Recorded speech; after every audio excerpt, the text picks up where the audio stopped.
Hi everybody, this is Shonda and I am going to do my section of the Week 13 presentation on Wahhabism. As my colleague Mark pointed out in his presentation, the Wahhabi doctrine or branch of Islam is a doctrine of God's unity and absolute monotheism, a rejection of all gods except for God. Wahhabis believe the biggest sin is in associating anything or anyone with God, and certain types of conduct are absolutely forbidden. Any Muslim who does not believe in this monotheistic ideology is subject to punishment under Sharia and ultimately to jihad. The main objective of the Wahhabi branch of Islam is to spread this monotheistic form throughout the world. Next slide.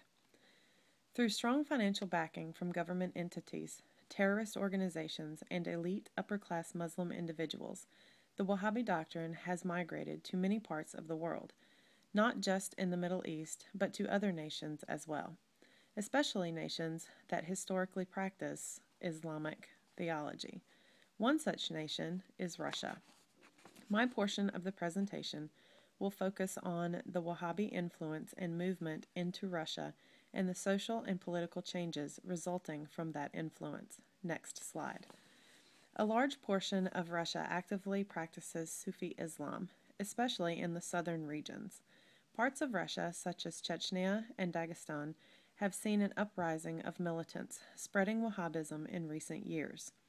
To Sufis, Wahhabism is a radical form of Islam and can be categorized as terrorist in nature due to the resulting violence of jihad.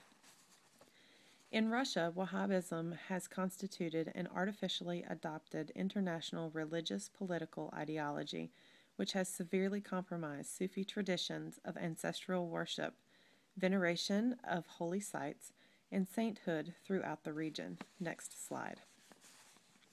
The Russian Federation is vulnerable to the development of terrorist organizations for many reasons. Some of these reasons are as follows. Russia's extended borders, especially in the south, are easily penetrable, allowing infiltration from militants from abroad. The industrial and public infrastructures, as well as the military, are not designed to withstand terrorist attacks. With a lack of motivating ideology behind security policy in general, coupled with police inefficiency, corruption, and brutality stemming from the Soviet era, this core dysfunction cannot be overcome by modern, more efficient security techniques, nor can it be overcome through cooperation with the West. Next slide. Among these factors of vulnerability, the most crippling of all is the social and political unrest and distrust of government, which lingers from the disintegration of the Soviet Union. In the wake of post-communistic crisis, through the rupture of social ties and de facto blockage of channels for social mobility within the Russian provinces, this despondence has produced the desire for a social, political, and national identity among Russians. This leads to identity through independent associations, such as Wahhabism. Social alienation in Russia puts people into a constant face-off with peer groups and increases attractiveness of any structured group offering acceptance and community, which has led to an overwhelming acceptance of Wahhabism among Russia's citizens, especially in the Chechen region, where independence from the Russian Federation is a widespread desire. Psychological and physical isolation resulted from the spiritual and ideological vacuum left by the collapse of communism and the rupture of social ties formed under the stress of surviving the Soviet era. Russian individuals felt bereft of any social perspective because of an upward social mobility monopolized by local bureaucratic and police elites. Next slide. After decades of communist-imposed atheism, the early 1990s brought an Islamic revival in Russia.